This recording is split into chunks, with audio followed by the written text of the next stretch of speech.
ભરૂચના શ્રી સ્વામિનારાયણ મંદિરનો 38મો પાટોત્સવ શ્રી નીલકંઠ ચરણદાસજી સ્વામીના સાનિધ્યમાં ખૂબ જ આનંદ અને ઉત્સાહભેર ઉજવવામાં આવ્યો હતો. સ્વામિનારાયણ ગાદી સ્થાન જેતપુર અને સ્વામિનારાયણ મંદિર કલાકુંજ, સુરતના મહંત શ્રી નીલકંઠ ચરણદાસજીની પ્રેરણાથી ભવ્ય અને આનંદમય માહોલમાં 38મો પાટોત્સવ ઉજવાયો હતો. આ પવિત્ર અવસરે અક્ષરમુક્ત ભીખા ભગતજી વડદલાએ સન 1987માં આશરે 38 વર્ષ પહેલા જૂના આશ્રમા ગામમાં મંદિરની સ્થાપના કરી હતી. ભીખા ભગતજી દ્વારા વ્યસન મુક્તિ અને સાંસારિક જીવન માટે સાચા માર્ગદર્શન સાથે ગામમાં આધ્યાત્મિક જાગૃતિ લાવવામાં આવી હતી.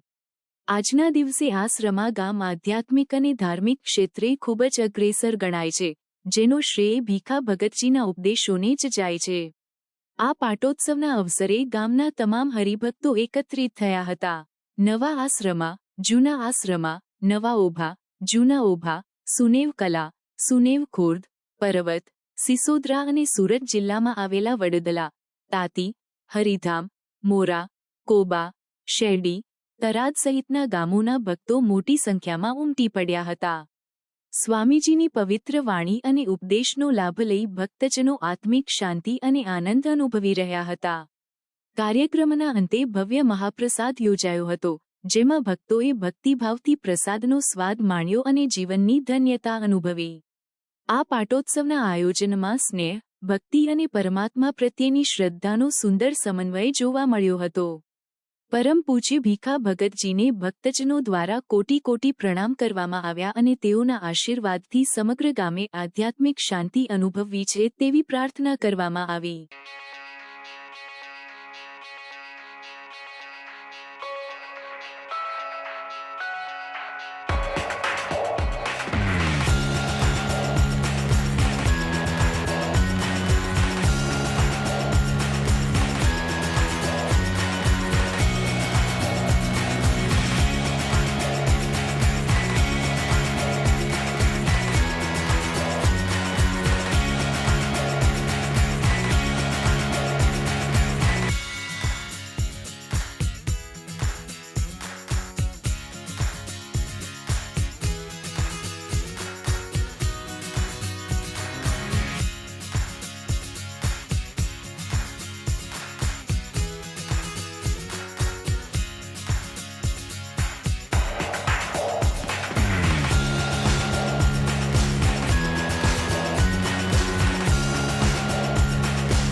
સમાચારોની ઝડપી અપડેટ માટે હમણાં જ સત્ય સ્વરાજ ન્યૂઝ ચેનલને લાઇક, શેર અને સબસ્ક્રાઇબ કરો.